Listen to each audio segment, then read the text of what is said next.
स्थानिक शेतकरी गावकरी यांना काल ठरणारे उल्हास नदी पात्रातील बांधकाम आणि भराव त्वरित थांबवा असे निवेदन देत भारतीय जनता पार्टी किसान मोर्चाने आक्रमक होत उपोषणाचा इशारा दिलाय। गेल्या काही दिवसांपासून कर्जत तालुक्यातील तमनाथ गावातील नदीच्या काठी सर्व नियमांचे उल्लंघन करून काँक्रीटची भिंत आणि भराव सुरू आहे। या कामामुळे नदीचा प्रवाह बाधित होत आहे।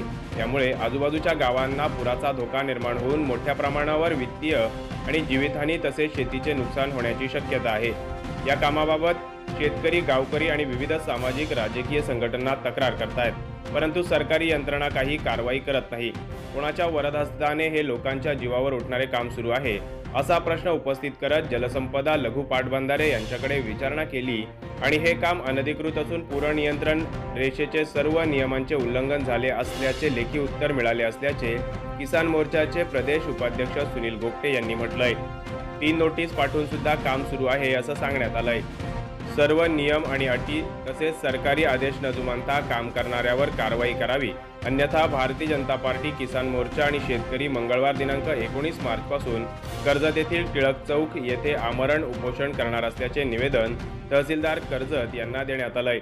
या प्रसंगी किसान मोर्चाचे महाराष्ट्र प्रदेश उपाध्यक्ष सुनील गोगटे, जिल्हाध्यक्ष अतुल बडगुजर, जिल्हा सरचिटणीस जनार्दन म्हस्कर, जिल्हा उपाध्यक्ष हरिश्चंद्र मांडे, विधानसभा समन्वयक विनायक पवार, मिलिंद भोईर आणि इतर गावकरी तसेच शेतकरी यावेळी उपस्थित होते। ब्युरो रिपोर्ट, वृत्त मराठी।